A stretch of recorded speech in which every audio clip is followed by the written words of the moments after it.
মনের আড়ালে যদি মন কথা কয়, সুরের আড়ালে যদি সুর বনা হয়, হৃদয় ফাগুন এলে হৃদয় খুলে সিজদায় তাকে ডাকিও, তাসবীর দানা জপিও। মনের আড়ালে যদি মন কথা কয়, সুরের আড়ালে যদি সুর বনা হয়, হৃদয় ফাগুন এলে হৃদয় খুলে সিজদায় তাকে ডাকিও, তাসবীর দানা জপিও। ইন্নামাল মুমিনুনা আল্লাযীনা ইযা যুকিরাল্লাহু ওয়াজিলাত কুলুবুহুম ওয়া ইযা তুলিয়াত আলাইহিম আয়াতুহু যাদাতুহুম ঈমানা ওয়া আলা রাব্বিহিম ইয়াতাওয়াক্কালুন। আল্লাযীনা ইউকিমুনা আস-সালাতা ওয়া মিম্মা রাযাকনাহুম ইউনফিকুন। উলাইকা হুমুল মুমিনুনা হাক্কান লাহুম দারাজাতুন ইনদা রাব্বিহিম ওয়া মাগফিরাতুন ওয়া রিজকুন কারীম। চিল্লায়ে বলুন আল্লাহু আকবার। রব্বুল আলামিন জানিয়ে দেন, ইন্নামাল মুমিনুনা আল্লাযীনা ইযা যুকিরাল্লাহ ওয়াজিলাত কুলুবুহুম, নিশ্চয় প্রকৃত মুমিন তারা, যখন আল্লাহর নাম তাদের সামনে স্মরণ করা হয় তাদের হৃদয় সমূহ কেঁপে ওঠে। ওয়াজিলাত কুলুবুহুম, তাদের অন্তর কেঁপে ওঠে।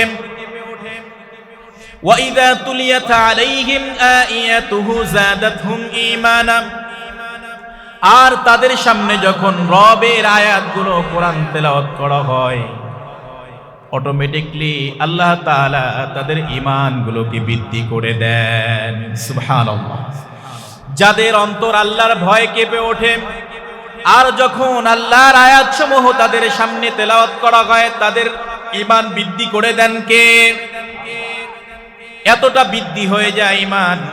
পরের অংশে রব্বুল আলামিন বলছেন, ওয়া আলা রাব্বিহিম ইয়াতাওয়াক্কালুন। ঈমান বৃদ্ধি হয়ে এমন পর্যায়ে চলে যায় তারা সদা সর্বদা জীবনের সর্বক্ষেত্রে সব জায়গায় কেবলমাত্র একজনের উপরে ভরসা করে। তিনি কে?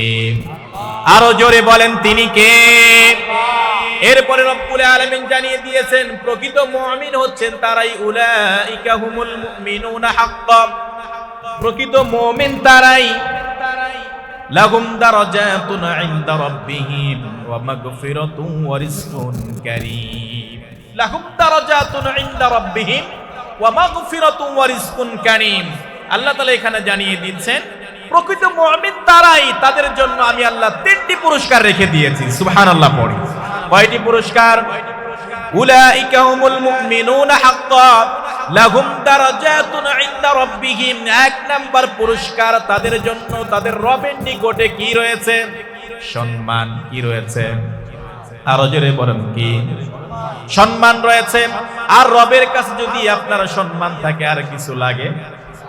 যদি রব আপনাকে সম্মানিত করে, দুনিয়ার কোনো মানুষ আপনাকে পদদলিত করতে পারবে? দুনিয়ার কারো কাছে মাথা নত করতে হবে না। গোটা দুনিয়া যদি আপনার পা ধরে শেষরে টান দেয়, কিন্তু রব আপনাকে উপর দিকে উঠাচ্ছে, কোনটার শক্তি বেশি? রবের শক্তি বেশি। এক নাম্বার পুরস্কার হলো লাহুম দারাজাতুন ইনদা রাব্বিহিম, প্রকৃত মুমিন ব্যক্তিদের জন্য আল্লাহ তাআলা রেখে দিয়েছেন সম্মান, তার রবের নিকট সম্মান রয়েছে। ওয়া মাগফিরা, দুই নাম্বার রয়েছে ক্ষমা। কি? দুই নাম্বার ক্ষমা।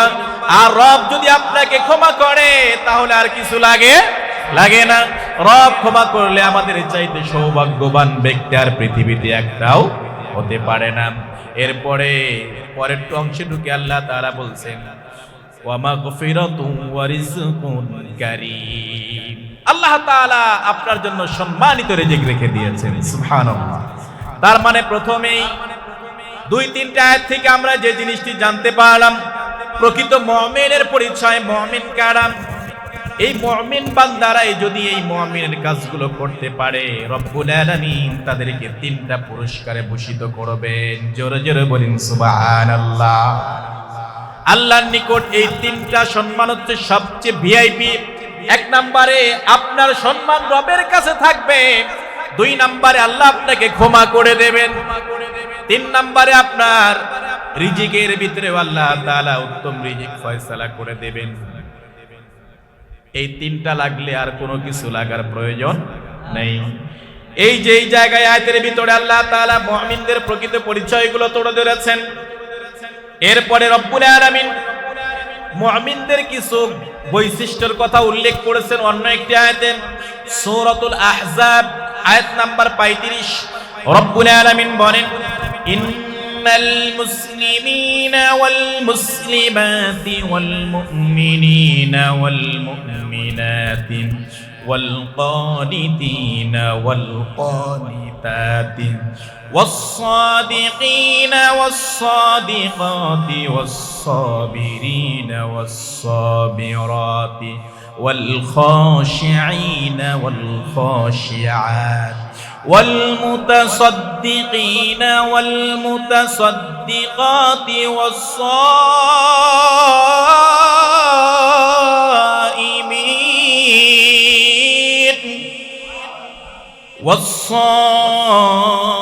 والصائمين والصائمات والحافظين فروجهم والحافظات والذاكرين الله كثيرا والذاكرات أعد الله لهم مغفرة وأجرا عظيما جرى جرى برن الله أكبر। আল্লাহ তাআলা প্রকৃত মুমিনের পরিচয় দিতে গিয়ে সূরাতুল আহজাবের এই 35 নম্বর আয়াতে মুমিনদের 10টা বৈশিষ্ট্যের কথা উল্লেখ করেছেন। জোরে জোরে বলুন কয়টা? আরো জোরে বলুন কয়টা? আল্লাহ তাআলা বলেন এই 10টা গুণের অধিকারী যেই সকল নারী পুরুষ হবে তাদের জন্য আমি 2টা পুরস্কার রেখে দিয়েছি। 1 নম্বরে তাদের জন্য ক্ষমা, 2 নম্বরে আজরনা আযীমা, মহা পুরস্কার। সুবহানাল্লাহ পড়ি। কি পুরস্কার? মহা পুরস্কার। আর মহা পুরস্কার কি? জান্নাত। জোরে বলেন জান্নাত। মহা পুরস্কার হচ্ছে জান্নাত। জান্নাতে আমরা যেতে চাই কি চাই না? হ্যাঁ, কারা কারা চান না হাত তোলেন তো দেখি একটু। আমরা সকলেই জান্নাতে যেতে চাই, কেউ আমরা এখানে থাকতে চাই না। আমরা যারা এখানে উপস্থিত হয়েছি আমরা সকলেই জান্নাতে যেতে চাই কি চাই না? আরো জোরে বলেন চাই কি চাই না? কিন্তু আমরা জান্নাতে গিয়ে সব এক জায়গায় থাকতে চাই। জান্নাতে আমরা একা যেতে চাই না। জান্নাতে আমরা একা যেতে চাই না। যারা এসেছি আমরা সকলেই যাব ইনশাআল্লাহ। জান্নাতে একা আমি যাব না তো ভাই, তোমাকেও জান্নাতে দলে নিতে চাই। আবার সাথে পড়ুন, জান্নাতে একা আমি যাব না তো ভাই, তোমাকেও জান্নাতে দলে নিতে চাই। জোরে বলুন আমিন। আমরা একা জান্নাতে যাব না, সবাই একসাথে যাব ইনশাআল্লাহ। রব্বুল আলামিন এখানে জানিয়ে দিয়েছেন মুমিনদের 10টি বৈশিষ্ট্যের কথা।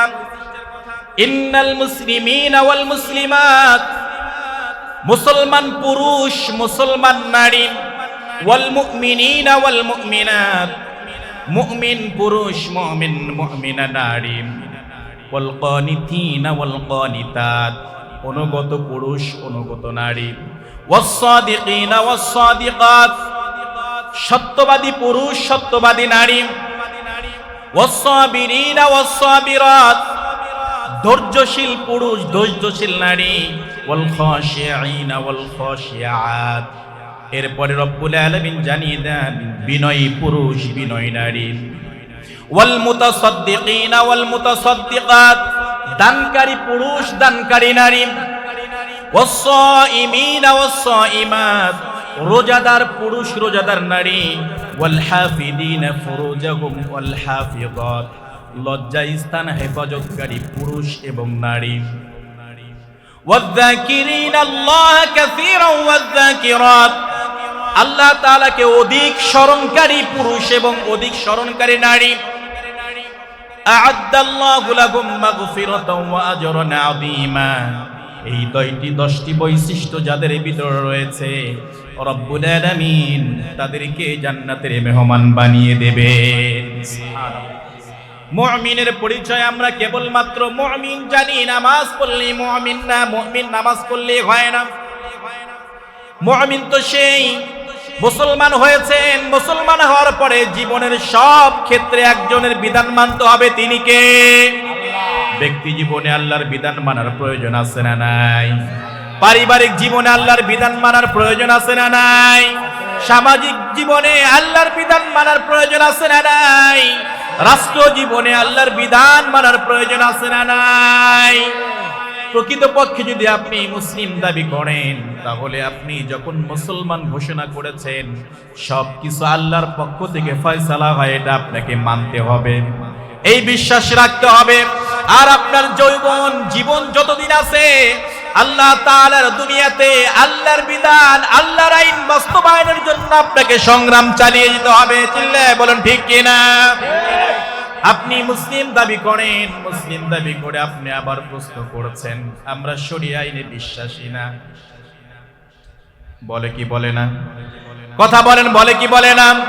একজন বলছে আমরা শরিয়া আইনে বিশ্বাসী না, আবার তার আরেক ভাই যা বলতেছে আমরা মদিনার ইসলাম চাই।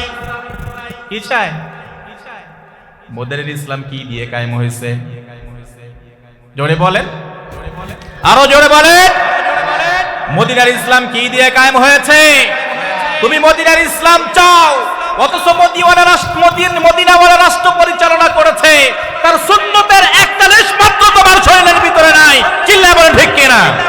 তুমি এই কথাগুলো বলছো এখন, তার মানে আমরা বুঝে নেব তুমি এখন সামনে তোমার সুযোগ সন্তানের জন্য কাজ চালিয়ে যাচ্ছ, ঠিক কিনা? সেই জন্য আপনি মুসলিম দাবি করেন। মুসলিম দাবি করলে প্রত্যেকটা ক্ষণ, প্রত্যেকটা মুহূর্তে আপনাকে আল্লাহর বিধান অনুযায়ী চলতে হবে, এর বাহিরে যাওয়ার কোনো সুযোগ নাই। আপনি যদি মসজিদে গিয়ে আল্লাহর বিধান মানেন, সামাজিক জীবনে আল্লাহর বিধান প্রয়োজন নাই, তাহলে আপনি প্রকৃত ইসলাম মুসলিম হতে পারেন নাই, ঠিক কিনা? আরো জোরে বলেন ঠিক কিনা? প্রকৃত মুসলিম কারা?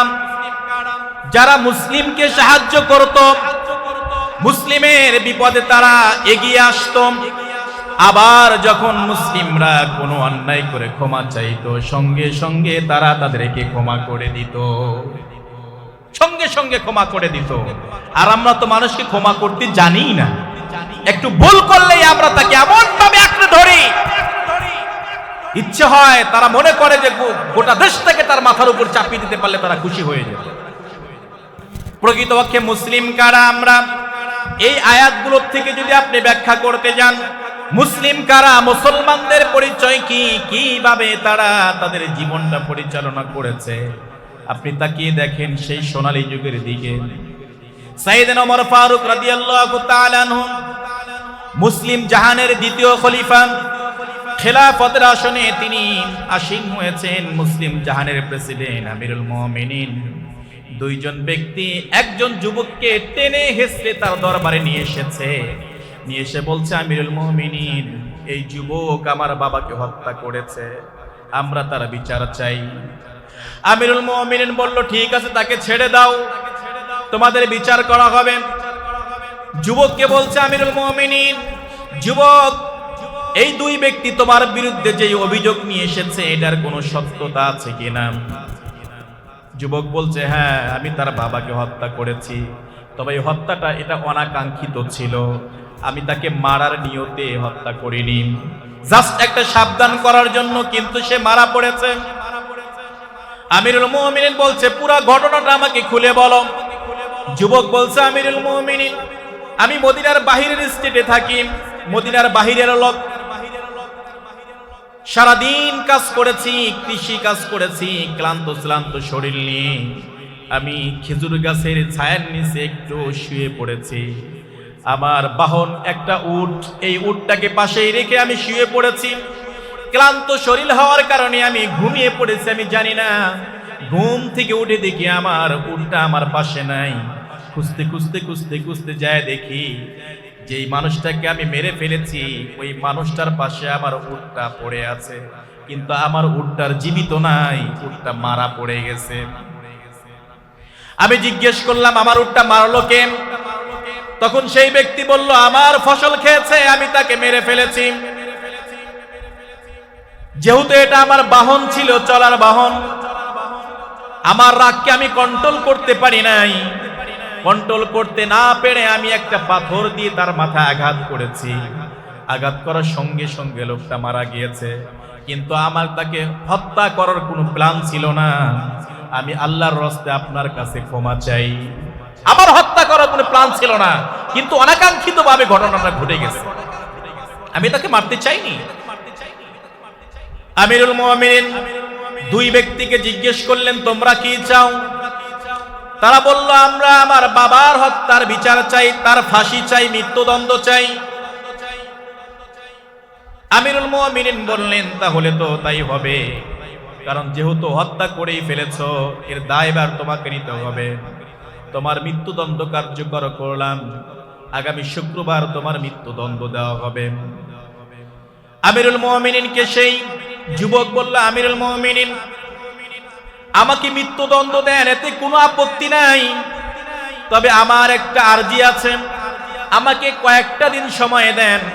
আমার কাছে কিছু মানুষের আমানত আছে, আমি কিছু ঋণ আছি, আমি বাসায় যাব, আমানতগুলো ফেরত দিয়ে দিব, ঋণগুলো পরিশোধ করে আমি যথারীতি চলে আসব, তখন আমার মৃত্যুদণ্ড কার্যকর করুন।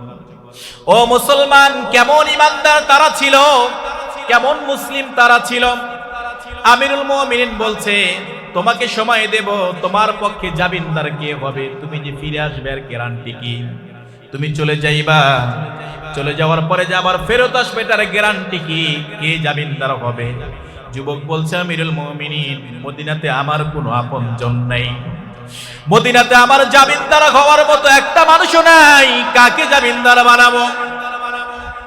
আমিরুল মুমিনিন বলছে তুমি যে ফিরে আসবে আর কোনো গ্যারান্টি আমি দিতে পারি না, অতএব এখনই তোমার মৃত্যুদণ্ড কার্যকর হবে।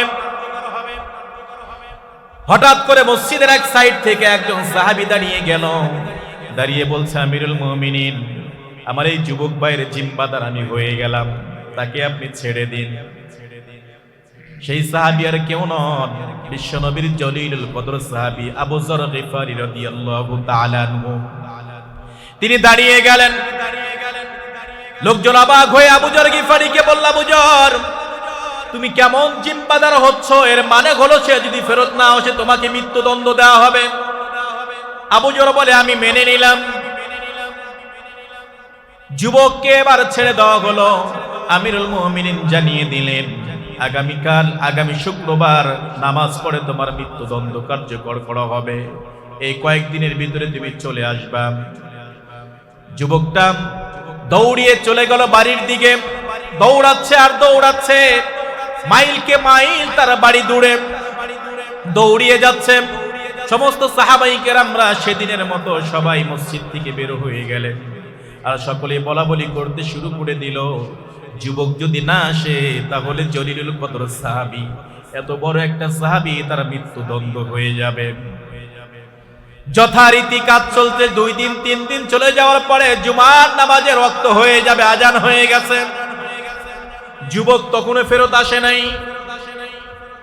এদিক দিয়ে আমিরুল মুমিনিন তার বার্তাবাহককে চিঠি লিখে আবু যরের কাছে পাঠিয়ে দিলেন, আবু যর তুমি যার জিম্মাদার হয়েছ, জুমার নামাজ পর্যন্ত তাকে সময় দেওয়া হয়েছিল, জুমার নামাজের পরে মৃত্যুদণ্ড কার্যকর করা হবে, যুবক এখনো ফেরত আসে নাই, অতএব আবু যর তুমি মৃত্যুর প্রস্তুতি নিয়ে জুমার নামাজে চলে এসো।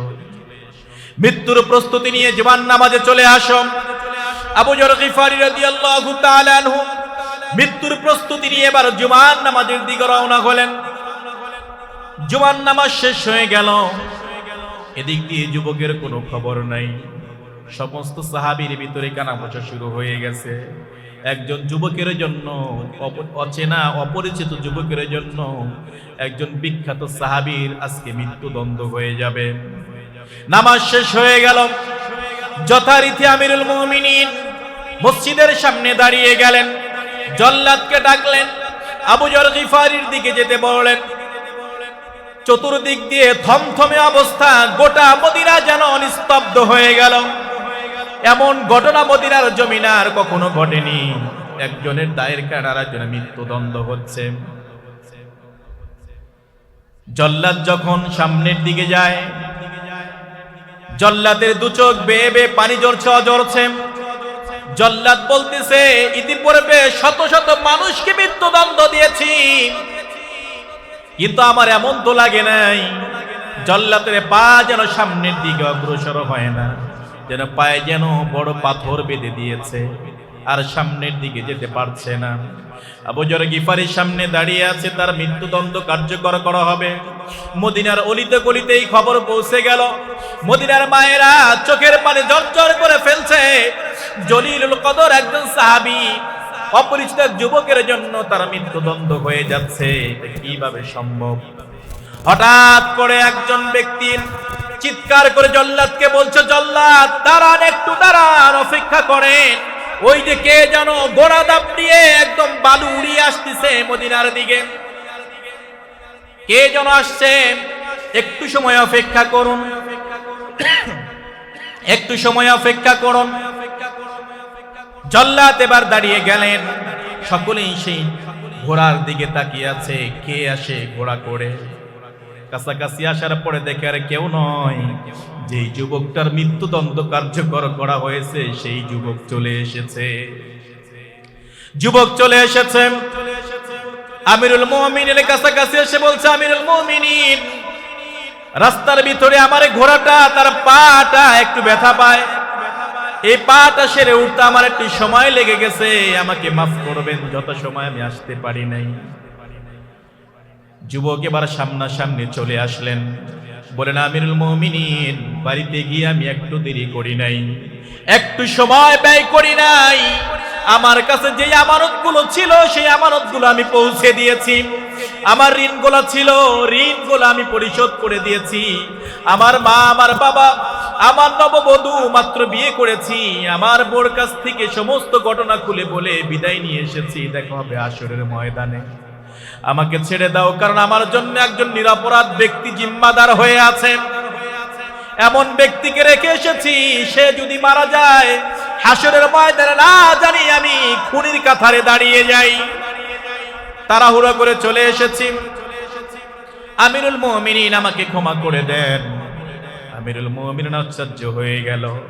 আমিরুল মুমিনিন যুবককে প্রশ্ন করছে, যুবক, তোমাকে তো আমরা চিনি না, তোমাকে আমরা জানিও না, মৃত্যুদণ্ড কার্যকর হওয়ার পরে তুমি কেন আবার ফেরত আসলাম?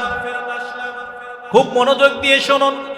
আমিরুল মুমিনিন প্রশ্ন করছে, তুমি তো না আসলেও পারতাম, কেন আসলাম? যুবক এবার জবাব দিচ্ছে, চমৎকার জবাব দিচ্ছে। তিনি বলছেন, আমিরুল মুমিনিন, আমি এই জন্য এসেছি, হাসরের ময়দানে আমি খুনির কাতারে দাঁড়াতে চাইনি। 2 নাম্বার, আমি একজন মুসলিম, বিপদে পড়েছি, বিপদে পড়ার পরে আমার এক মুসলিম ভাই আমাকে সাহায্য করেছে। কোন মানুষ যেন বলতে না পারে একজন মুসলিম আর একজনের মুসলিমকে বিপদে ফেলে তিনি পালিয়ে গেছে, এই কথাটা যেন কেউ বলতে না পারে, সেই জন্য আমি ফেরত এসেছি।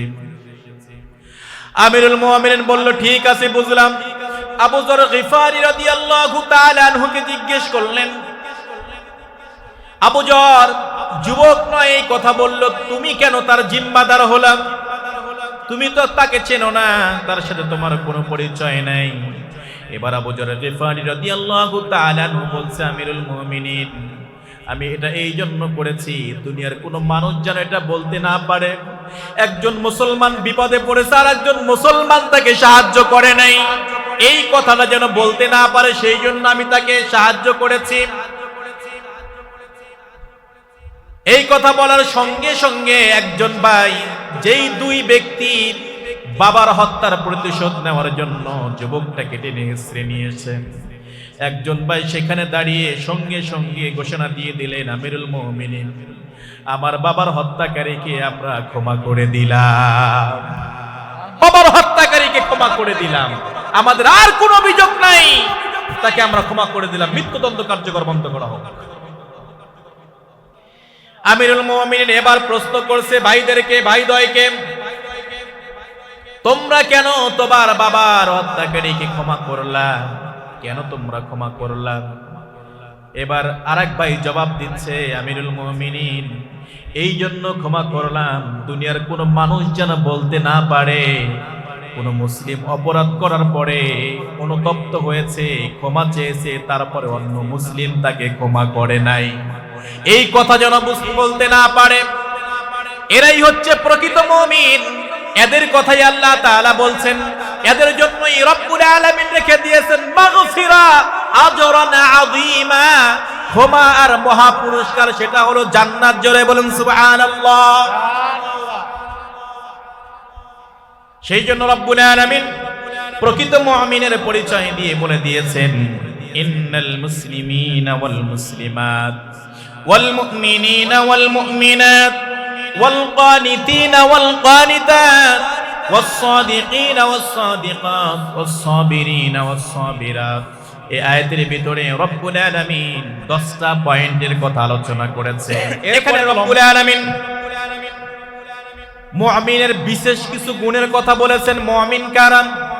এদের বিশেষ কিছু বৈশিষ্ট্যের কথা আল্লাহ তাআলা উল্লেখ করেছেন। কিভাবে উল্লেখ করেছেন? রব্বুল আলামিন সূরাতুত তাওবার 112 নম্বর আয়াতে জানিয়ে দেন, আত-তাইবুনাল আবিদুনাল হামিদুনাস সাইহুনার রাকিউনাস সাজিদুন الساجدون الآمرون بالمعروف والناهون عن المنكر والحافظون لحدود الله وبشر المؤمنين।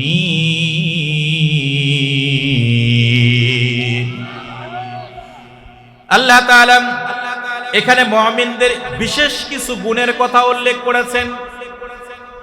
রব্বুল আলামিন শুরুতেই জানিয়ে দেন, আত-তাইবুন তওবাকারী, আবিদুন ইবাদতকারী, হামিদুন প্রশংসাকারী, সাইহুন সিয়াম পালনকারী, রাকিউন রুকুকারী, আস-সাজিদুন সিজদাকারী, আমিরুনা বিল মা'রুফ সৎ কাজে নির্দেশদাতা, ওয়ানাহাউ আনিল মুনকার অসৎ কাজ থেকে মানুষদেরকে ফিরিয়ে যিনি রাখেন, ওয়াল হাফিযুনা লিহুদুদিল্লাহ আল্লাহ তাআলার সীমানার যে নির্ধারণ করে দিয়েছেন, লিহুদুদিল্লাহ আল্লাহর সীমানা সংরক্ষণকারী, যেটা আল্লাহ তাআলা নির্ধারণ করে দিয়েছেন। এরপরে রব্বুল আলামিন জানিয়ে দিয়েছেন, ওয়াবাশশিরিল মুমিনিন যারা এই কাজগুলো করব সেই মুমিনদের তুমি সুসংবাদ জানিয়ে দাও। সুবহানাল্লাহ। এই কাজগুলো যারা করবে তাদের কি করে দাও? সুসংবাদ জানিয়ে দাও। এখানে রব্বুল আলামিন শুরুতেই জানিয়ে দিয়েছেন, আত-তাইবুন তওবাকারী। কারা তওবা করে? মুমিনরা সদা সর্বদা তওবা করে। বিশ্বনবী সাল্লাল্লাহু আলাইহি ওয়াসাল্লামের একটা সিস্টেম ছিল, তিনি প্রত্যেকদিন 70 বার করে ইস্তেগফার করতেন। কয়বার? আরো জোরে বলেন, কয়বার? বিশ্বনবী সাল্লাল্লাহু আলাইহি ওয়াসাল্লাম 70 থেকে 100 বার করে তওবা করতেন, ইস্তেগফার করতেন। তাহলে আমরা গুনাহ করি, অন্যায় করি, আমাদের তওবা করার প্রয়োজন আছে না নাই? আরো জোরে বলুন, আছে না নাই? আমাদের ভিতরে এমন লোক আছে সারা জীবন অন্যায় করেছে, জুলুম করেছে, কিন্তু আল্লাহর কাছে তওবা করে খাঁটি ইমানদার হয়ে গিয়েছে, কিন্তু ওই ইমানদার ব্যক্তিকে আমরা পূর্বের ইতিহাস টেনে টেনে তাকে আমরা কটাক্ষ করি। এরকম লোক আছে না নাই? আরো জোরে বলেন, আছে না নাই? আমরা মানুষদেরকে ভালো হতে দেখতে পারি না, ভালো হওয়ার সুযোগও দেই না, যদি ভালো কাজ করতে চাই করতেও দেই না, তওবা করার পরেও তাকে আমরা অ্যাটাক করি। সেই জন্য বিশ্বনবী সাল্লাল্লাহু আলাইহি ওয়াসাল্লাম তওবা পড়েছেন। নবীজি সাল্লাল্লাহু আলাইহি ওয়াসাল্লাম তওবা করার 100 বার, 70 থেকে 100 বার করে ইস্তেগফার পড়েছেন। তাহলে আমাদের কয়বার পড়া উচিত?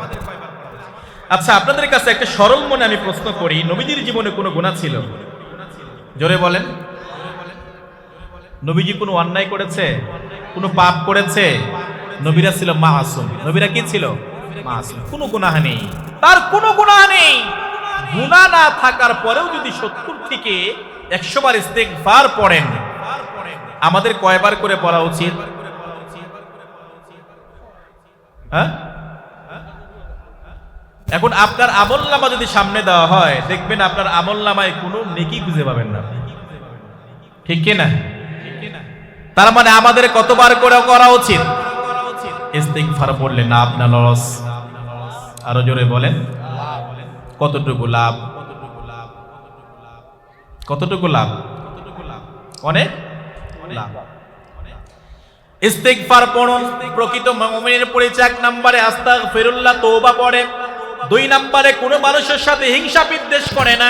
3 নম্বরে সদা সর্বদা তিনি বিপদ আপদ মুসিবতে ধৈর্য ধারণ করে। 4 নম্বরে কারো প্রতি দেখা যায় যে কোনো বিদ্বেষ রাখে না, সব মানুষদেরকে ক্ষমা করে দেয়, সব মানুষদেরকে ক্ষমা করে দেয়। আর ইস্তিগফার পড়লে এর বিশেষ কিছু হাকিকত রয়েছে, বিশেষ কিছু ফজিলত রয়েছে। এই ফজিলত সম্পর্কে আমরা জানার চেষ্টা করব ইনশাআল্লাহ। ইস্তিগফার এমন একটি ইবাদত, যদি আপনি প্রতিনিয়ত ইস্তিগফার পড়েন, প্রতিনিয়ত যদি ইস্তিগফার পড়েন, রব্বুল আলামিন আপনাকে মুস্তাজাবুদ দাওয়া বানিয়ে দেবেন। সুবহানাল্লাহ পড়ি, আর জোরে বলি সুবহানাল্লাহ। মুস্তাজাবুদ দাওয়া কি? আপনি তো বললেন যে মুস্তাজাবুদ দাওয়া হচ্ছে এমন একটি ক্ষমতা, এমন একটি শক্তি। মুস্তাজাবুদ দাওয়া হচ্ছে ওই ব্যক্তিকে বলা হয় যিনি দুহাত তুলে আল্লাহর কাছে যা চায় সঙ্গে সঙ্গে আল্লাহ সেটা দিয়ে দেন। সুবহানাল্লাহ। আমরা আল্লাহর কাছে দোয়া করি, বিপদে পড়লে দোয়া করি, মুসিবতে পড়লে দোয়া করি, রব্বুল আলামিন এই বিপদ থেকে আমাকে উদ্ধার করো। কিন্তু তাৎক্ষণিকভাবে আমরা ফলাফল পাই না, হতাশ হয়ে যাই। কিন্তু মুস্তাজাবুদ দাওয়া এমন একজন ব্যক্তি হবেন যাকে আল্লাহ তাআলা বানিয়ে দিবেন। আল্লাহ দোয়া, তিনি দোয়া করার সঙ্গে সঙ্গে রব্বুল আলামিন সেটা কবুল করে নেবেন। গরম পানি আছে কি? সুবহানাল্লাহ, আলহামদুলিল্লাহ, লা ইলাহা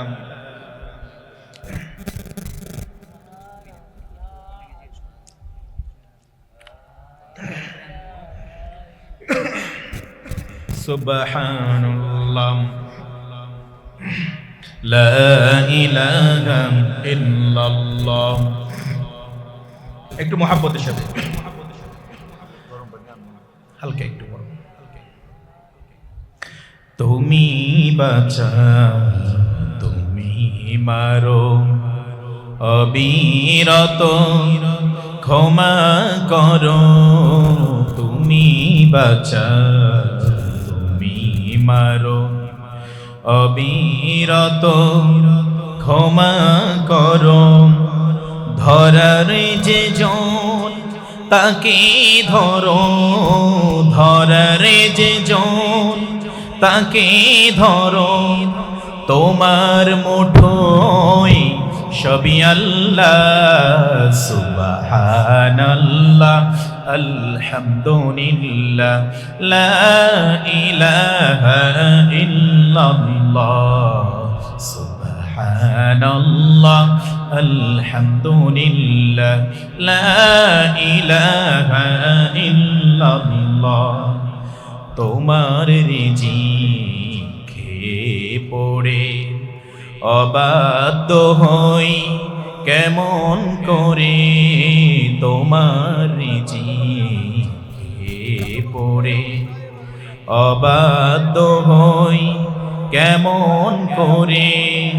খুঁজে না পাই কোনো ভাষা, খুঁজে না পাই কোনো ভাষা। শুকর গুজার করার আল্লাহ। সুবহানাল্লাহ,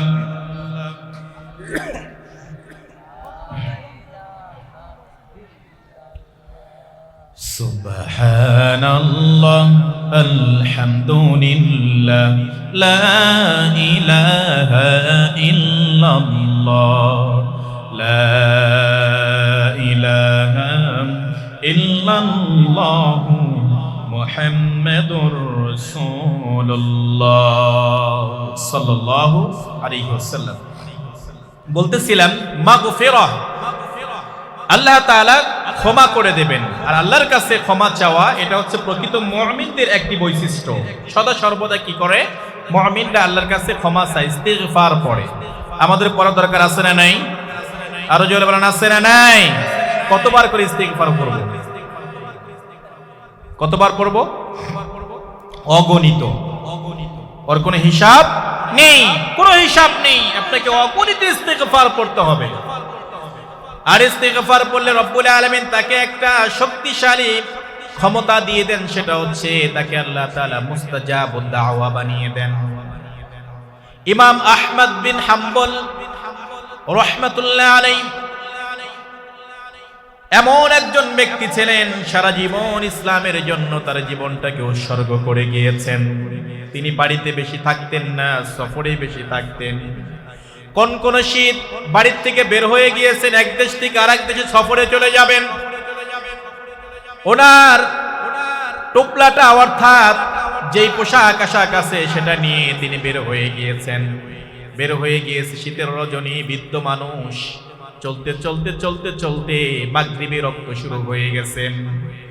মাগরিবের রক্ত শুরু হয়ে যাওয়ার পরে এক মসজিদে নামাজ আদায় করেছেন। নামাজ আদায় করে বারান্দায় বসে তিনি তাসবিহ তাহলিল করছেন, ইবাদত করছেন। ইশা রক্ত হয়ে গেল। ইশার নামাজের আজান যখন হয়ে গেল, ইশার আজান হয়ে যাওয়ার পরে তিনি আবার ইশার নামাজ পড়লেন। ইশার নামাজ পড়ে মসজিদে তার বিছানাটা পেরেছেন, তিনি সেখানে রাত্রিটা যাপন করবেন। এমন সময় মসজিদের খাদেম এসে বলছে, এই মুরব্বী আপনি কি এখান থেকে ওঠেন, থাকা যাবে না? আমাদের সমাজ এরকম বলে না যে বারান মসজিদে তালা মারবো, বের হন। তিনি তো আহমদ বিন হাম্বলকে চেনেন না, তিনি বলছেন এখান থেকে বের হন, মসজিদে থাকা যাবে না। আহমদ বিন হাম্বল এমন একজন ব্যক্তি ছিলেন, নিজের পরিচয় কখনো তিনি প্রকাশ করতেন না। তিনি বললেন, বাবা আমি বৃদ্ধ মানুষ, মুসাফির মানুষ, আমার তো থাকার কোনো জায়গা নাই। মাগরিব পড়েছি, এশাও পড়েছি এবং ফজরের নামাজও এখানে পড়ব। আমি এখানে রাত্রি কাটিয়ে দিতে চাই, আমি এখানে সারা রাত থেকে ইবাদত বন্দি করতে চাই, একটু সুযোগ দিয়ে দাও। বলে, না এখানে কোনো সুযোগ দেওয়া হবে না, বের হন। আহমদ বিন হাম্বল বৃদ্ধ মানুষ, এবার তিনি মসজিদ থেকে বের হয়ে সামনেই দেখে একটা বাজার, বাজারের দিকে চলে গেলেন। তাকে দেখে একজন যুবক হোটেলের ভিতরে তিনি রান্না করছেন, পাশে গিয়ে দাঁড়ালেন। কোন শীত, বৃদ্ধ মানুষ। সালাম দিলেন, আসসালামু আলাইকুম ইয়া আহলাশ শাবাব। হে যুবক, আমি এখানে তোমার সাথে একটু গল্প করতে চাই, যেহেতু আমি মুসাফির মানুষ। আমি যাব কোথায়? মসজিদে থাকতে চাইলাম, আমাকে থাকতে দিল না। তুমি কি এখানে সারা রাত কাজ করবা? বলে, হ্যাঁ, এটা একটা বাজার, বিভিন্ন দেশের বিভিন্ন মুসাফিররা আসে, আমার এই হোটেলে সারা রাত ব্যাপী খাবার চলে, আমি সারা রাত এখানে কাজ করব। তখন আহমদ বিন হাম্বল যুবককে বলছে, আমি তোমার চুলার পাশে একটু বসে থাকি, তাহলে কি তোমার কোনো অসুবিধা হবে? বলে, না, কেন নয়, কোনো অসুবিধা হবে না, অবশ্যই থাকবেন, আপনি থাকেন, আমার তো কোনো অসুবিধা নেই। আহমদ বিন হাম্বল এবার বসে গেলেন। লক্ষ্য করে দেখলেন যুবক এবার যখন তিনি রুটি বানানো শুরু করে দিয়েছে, রুটির যখন এইরকম ভাবে রুটির আটার ভিতরে পানি ঢালে, তখন বলে আস্তাগফিরুল্লাহ। রুটিটা যখন ছানে বলে আস্তাগফিরুল্লাহ। রুটিটা তৈরি করে যখন চুলার উপরে দেয় বলে আস্তাগফিরুল্লাহ। আহমদ বিন হাম্বল অবাক হয়ে গেলেন, কি ব্যাপার? প্রত্যেকটা কাজের শুরুতে আমরা বলি বিসমিল্লাহ, আরে বলতিছে আস্তাগফিরুল্লাহ। আহমদ বিন হাম্বলের ভিতরে একটা কিউরিসিটি জেগে গেল, কৌতূহল জেগে গেল। যুবককে প্রশ্ন করলেন, যুবক, আমি তোমাকে বেশ কিছুক্ষণ যাবত লক্ষ্য করেছি, প্রত্যেকটা কাজের শুরুতেই তুমি বলছো আস্তাগফিরুল্লাহ। এই আস্তাগফিরুল্লাহ তুমি কেন বলো? এটা বলার হাকিকত কি আমাকে একটু জানাও। যুবক বলছে, আমি আস্তাগফিরুল্লাহ বলি, আল্লাহ তাআলা এই আস্তাগফিরুল্লাহ বলার কারণে আমাকে একটা এমন শক্তি দান করেছে, আল্লাহ তাআলা আমাকে মুস্তাজাবুদ দাওয়া বানিয়ে দিয়েছে। আহমদ বিন হাম্বল বলছে আনতা মুস্তাজাবুদ দাওয়া, হ্যাঁ আমি মুস্তাজাবুদ দাওয়া। আহমদ বিন হাম্বল অবাক হয়ে গেলেন, তুমি মুস্তাজাবুদ দাওয়া? যুবক বলছে হ্যাঁ আমি মুস্তাজাবুদ দাওয়া। আমি আমার এই জীবনে আল্লাহর কাছে যা দোয়া করেছি রব্বুল আলামিন সঙ্গে সঙ্গে সেটা দিয়ে দিয়েছে, একটু দেরিও করে নাই, দিয়ে দিয়েছে। যুবক এবার বলছে তবে আমার একটা আক্ষেপ আল্লাহর কাছে রয়ে গিয়েছে, বারবার একটা দোয়া করে করে আমি বারবার ফিরে আসি, এর ফলটা আমি পাই না। বলে কি সে দোয়া? আহমদ বিন হাম্বলের ভিতরে কিউরিসিটি আরো বেড়ে গেল। কি দোয়া? এবার যুবক বলছে আমি সব সময় এই দোয়া আল্লাহর কাছে করি। আমি জানি আমাদের এই জামানায় আমাদের এই দেশে একজন বিখ্যাত আল্লাহর ওলি আছে, তার নাম হচ্ছে আহমদ বিন হাম্বল। আমি সব সময় দোয়া করি, যেহেতু আমি গরিব মানুষ, এইখানে চাকরি করি, এখান থেকে বের হওয়ার কোনো সুযোগ হয় না, আল্লাহর কাছে সব সময় কাঁদি, রব্বুল আলামিন আমাকে যদি একবার জামানার শ্রেষ্ঠ মুহাদ্দিস, জামানার শ্রেষ্ঠ একজন আলেম আহমদ বিন হাম্বলের কাছাকাছি যাওয়ার সুযোগ তুমি আমাকে করে দিতা, আমি তার পাশে গিয়ে বুকে জড়া নিয়ে কপালে একটা চুমু দিতাম। এই সুযোগটা, এই দোয়াটা আমি সব সময় করি, কিন্তু রব্বুল আলামিন আজ পর্যন্ত এই দোয়া আমার কবুল করে নাই। আহমদ বিন হাম্বল বলছে বাবা, জর্জর করে চোখের পানি ফেলছে আর বলছে আহমদ বিন হাম্বলের কাছে তোমাকে যেতে হবে না, রব্বুল আলামিন তোমার এই দোয়াটাও কবুল করে নিয়েছে, আহমদ বিন হাম্বলকে তোমার দ্বারে আল্লাহ তাআলা পাঠিয়ে দিয়েছে। যুবক তখন বললেন কি বলছেন আপনি? আহমদ বিন হাম্বলকে আমি কোথায় পাবো? তখন আহমদ বিন হাম্বল বলছেন আমি হচ্ছে আহমদ বিন হাম্বল, আমি সেই ব্যক্তি যাকে তুমি আল্লাহর কাছে দোয়া করে তার কাছাকাছি যেতে চেয়েছো। তাহলে ইস্তিগফার করার কারণে আল্লাহ তাআলা তাকে মুস্তাজাবুদ দাওয়া বানিয়ে দিলেন, জীবনের সব স্বপ্নগুলো রব্বুল আলামিন পূরণ করে দিলেন। ইস্তিগফার পড়লে লাভ না লস? আরো জোরে বলেন লাভ না লস? সেই জন্য রব্বুল আলামিন শুরুতে বলছেন আত-তাইবুন তওবাকারী, ওয়াল আবিদুন ইবাদতকারী, ওয়াল হামিদুন প্রশংসাকারী, ওয়াল হামিদুন আস-সাইহুন সিয়াম পালনকারী, ওয়ার রাকিউন আস-সাজিদুন রুকুকারী সিজদাকারী, আল আমিরুনা বিল মা'রুফি ওয়ান নাহুনা আনিল মুনকার সৎ কাজে নির্দেশদাতা, অসৎ কাজে বাধা প্রদানকারী, ওয়াল হাফিজুনা লিহুদুদিল্লাহ আল্লাহ তাআলা যেই সীমারেখা দিয়েছে, বর্ডার দিয়েছে, এই সীমারেখা হেফাজতকারী, ওয়া বাশশিরিল মুমিনিন আল্লাহ তাআলা তাদের জন্য সুসংবাদ দিতে বলেছেন। চিল্লায়া বলেন সুবহানাল্লাহ, আর জোরে বলেন সুবহানাল্লাহ। এই যে বৈশিষ্ট্যের ভিতরে একটা বৈশিষ্ট্য আছে, দানকারী পুরুষ, দানকারী নারী, ওয়াল মুতাসাদ্দিকিনা ওয়াল মুতাসাদ্দিকাত। জান্নাতে যেতে হলে আপনাকে রবের কাছ থেকে তিনটে পুরস্কারের কথা রব্বুল আলামিন ঘোষণা করেছেন। এই তিনটি পুরস্কার আমরা চাই কি চাই না? আরো জোরে বলেন চাই কি চাই না? কারা কারা চান দিয়ে দুটি হাত তোলেন। সকলেই চান? আল্লাহ তাআলা সকলকে কবুল করে নেক, আমরা সকলে পড়ি আমিন। কিন্তু এই যে বৈশিষ্ট্যগুলোর কথা বললাম, যদি আপনি চান তাহলে এই বৈশিষ্ট্যগুলো নিজের ভিতরে ধারণ করার প্রয়োজন আছে না নাই? আরো জোরে বলেন আছে না নাই? ব্রাহ্মণগ্রাম বালুরচর মসজিদ, আপনাদের এলাকাটা হচ্ছে নদী ভাঙন এলাকা। আমি এদিকে গেলাম, দেখলাম যে যেরকম ঘনবসতি এরকম হয়তো ছিল না, নদী ভেঙে হয়তো আপনারা কাছাকাছি সব কাছাকাছি চলে এসেছেন। গত বছর এই সাইডে একটা প্রোগ্রাম করেছিলেন, ওখানে দেখলাম প্রায় নদীর কাছাকাছি একদম। তো যাই হোক, এই নদী ভাঙন এলাকা, এরপরেও আল্লাহ তাআলা আপনাদের কিছু নিয়ামত দিয়েছে। বলেন তো কি নিয়ামত? এই যে বিশাল একটা হাট, সারা বাংলাদেশে যে কয়টা হাট আছে এর ভিতরে অন্যতম একটা এনায়েতপুর হাট। এটা কি এটা নিয়ামত না? হ্যাঁ, নিয়ামত। তাহলে নিয়ামত পাওয়ার পরে কি করতে হবে? কি করতে হবে? আরো জোরে বলেন। তাহলে তো ওয়াজ করার প্রয়োজনই নেই, আপনারা তো সব জানেনই। হ্যাঁ, রব্বুল আলামিন বলেন লা ইন শাকারতুম লা আযীদান্নাকুম ওয়া লা ইন কাফারতুম ইন্না আযাবি লাশাদীদ। শুকরিয়া আদায় করো, নিয়ামত বাড়িয়ে দিবে কে? আরো জোরে বলেন। আর না শুকরি যদি করেন, ওয়া লা ইন কাফারতুম ইন্না আযাবি লাশাদীদ, কঠিন হুঁশিয়ারি আল্লাহ তাআলা দিয়েছেন, যন্ত্রণাদায়ক শাস্তির ব্যবস্থা আমি করব। আল্লাহ তাআলা এই পৃথিবীতে যা কিছু আপনাকে দিয়েছে সবকিছু তার নিয়ামত। সবকিছু কি? আরো জোরে বলেন, নিয়ামত। এই বডিটা, এটার মালিক কি আপনি? কথা বলেন। এই বডির মালিক কে? আমি কি এই বডির মালিক? আমি বডির মালিক না, এই হাতের মালিক আমি না, চোখের মালিক আমি না, জবানের মালিক আমি না, সব কিছুর মালিক যিনি তিনি কে? তাহলে আল্লাহ তাআলা আমাকে এটা কি করেছে? শুধু ইউজ করার জন্য দিয়েছে, ব্যবহার করার জন্য দিয়েছে, তবে এটার খেয়ানত করা যাবে না। আমরা কিভাবে খেয়ানত করি? আমরা বডিটাকে নষ্ট করে ফেলে অনেকেই। এই বডির মালিক আমি না, সন্তান সন্ততি এটা যারা আসে এটার মালিকও আমি না, ধন সম্পদ আল্লাহ তাআলা দেন এটার মালিকও আমি না।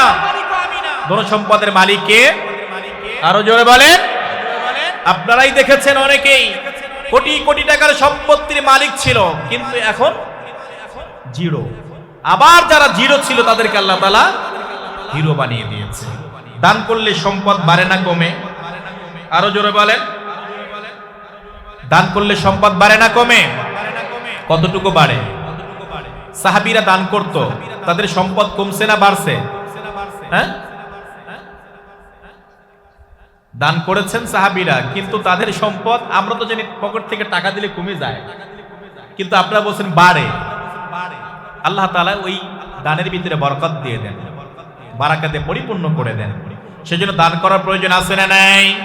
আরো জোরে বলেন, আছে না নাই? সাহাবীরা দান করতেন, ওয়াকাতরে সব ইসলামের জন্য বিলিয়ে দিয়েছেন। আমি আপনি কেউ পৃথিবীতে থাকবো না, সকলকেই চলে যেতে হবে।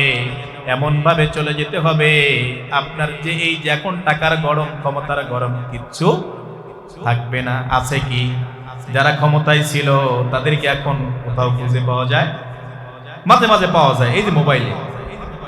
কোথায় পাওয়া যায়? আমাদের কাকা সাহেব তিনি দেখলাম কালকে ঘোষণা করেছেন, আওয়ামী লীগ ছাড়া নির্বাচন জনগণ প্রত্যাখ্যান করবে। তা আমি বলি, চাচা তুমি মোবাইলে না থেকে একটু বাইরে বেরো, জনগণ দেখি প্রত্যাখ্যান করে নাকি গ্রহণ করে সেটা একটু দেখা যাবে। পলাইছো কেন? হ্যাঁ, কি বলেছিল? পালাবো না। কি বলেছিল? পালাবো না। তারা চলে গিয়েছে, কেউ নাই। যত ক্ষমতা ছিল, যত ক্ষমতার অধিকারী ছিল, আল্লাহ তাআলা নিমিষে একদম ডাউন করে দিয়েছেন। এই যে ক্ষমতার মালিককে আবার ছিনিয়ে নিয়েছেন কে? ছিনিয়ে নিয়েছেন। আমি অবাক হয়ে যাই, আশ্চর্য হয়ে যাই। আমি গত বছর টাঙ্গাইলে একটা মাহফিল করেছিলাম, তো এই হাসিনাকে নিয়ে কিছু কথা বলেছিলাম, যেইভাবে এত অপরাধ করেছে হাসিনাকে যদি আপনি 1000 বার ফাঁসি দেন তাও অপরাধের শেষ হবে? শেষ হবে? আমি শুধু এইভাবে বলেছিলাম যে অপরাধ তিনি করেছেন অনুতপ্ত না হয়ে উল্টা আরো দেশের ভিতরে একটা ষড়যন্ত্রের বীজ বপন করার চেষ্টা করছে। এই ভিডিওটা আমার ভাইরাল করে দেওয়ার জন্য একটু কাজ করেছিলাম। এখন দেখি ফেসবুকের যে কমেন্ট সেশন আছে, মাশাআল্লাহ, গালির ঝড় বয়ে গেছে। আমাকে দেখে নেবে, এখন দেখি ম্যাক্সিমাম সব গোপালগঞ্জের। এখন তাদের প্রোফাইলে ঢুকে দিই সব গোপালগঞ্জের। পরে বললাম ওরা এখন মাঠে না থাকলে মোবাইলে আছে, মোবাইলে আছে। ক্ষমতা কারো চিরস্থায়ী হয় না, সম্পদ কারো চিরস্থায়ী হয় না, সব কিছু শেষ হয়ে যাবে। আবার যারা সেই ক্ষমতা দখল করার জন্য পায়তারা করতেছে, তাদেরকে শায়েস্তা করার জন্য একজন উপরে বসে আছে না নাই? আরো জোরে বলেন, আছে না নাই? আশ্চর্য হয়ে যায়, দেখলাম আমার সামনেই পতন, দেখলাম কি কারণে তাদেরকে নিঃশেষ হয়ে যেতে হলো। আবার সেই জায়গায় বসে আমি একই স্টাইলে আবার শুরু করে দিয়েছি।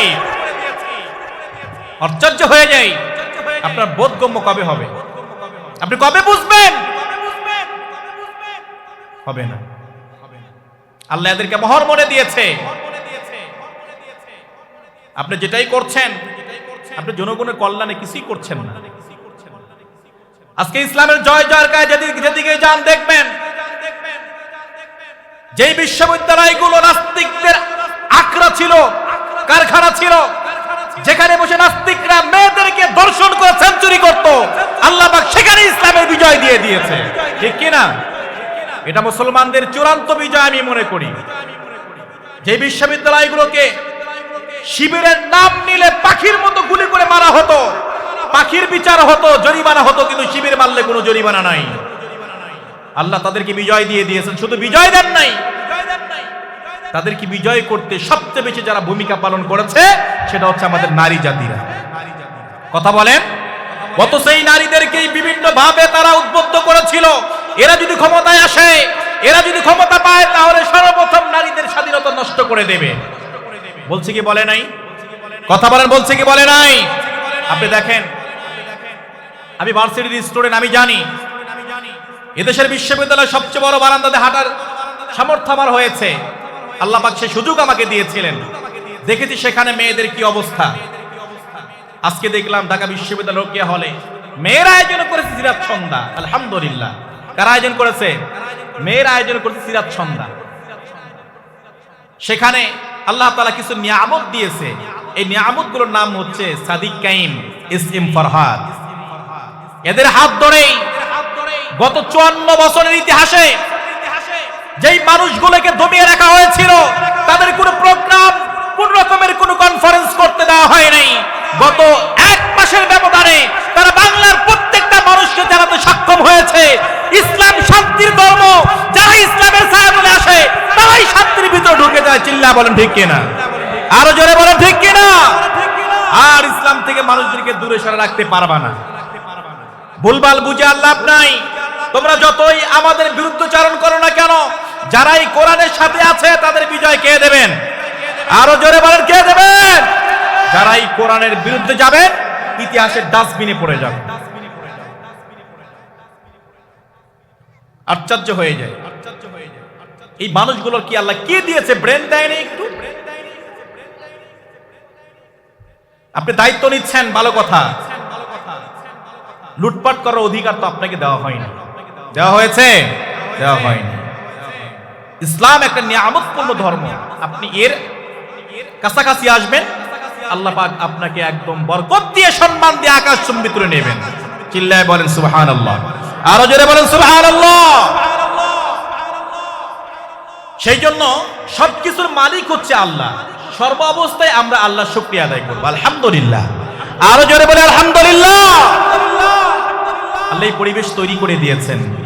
আমরা কি সিজদা আদায় করে আল্লাহর শুকরিয়া আদায় করব না? সিজদা দিয়ে দেখেন নাই তারা কিভাবে উদযাপন করেছে, তাদের বিজয়গুলো কিভাবে উদযাপন করেছে? অবাক হয়ে যায়। যেই বিজয়গুলো সামান্য, তারা একটু বিজয়ের নমুনা পাইলেই সারা বাংলাদেশ তোলপাড় করে ফেলে। আর এত বিশাল বিজয়, কোনো সাউন্ড নাই, কোনো মিছিল নাই, কোনো চিল্লা পাল্লা নাই।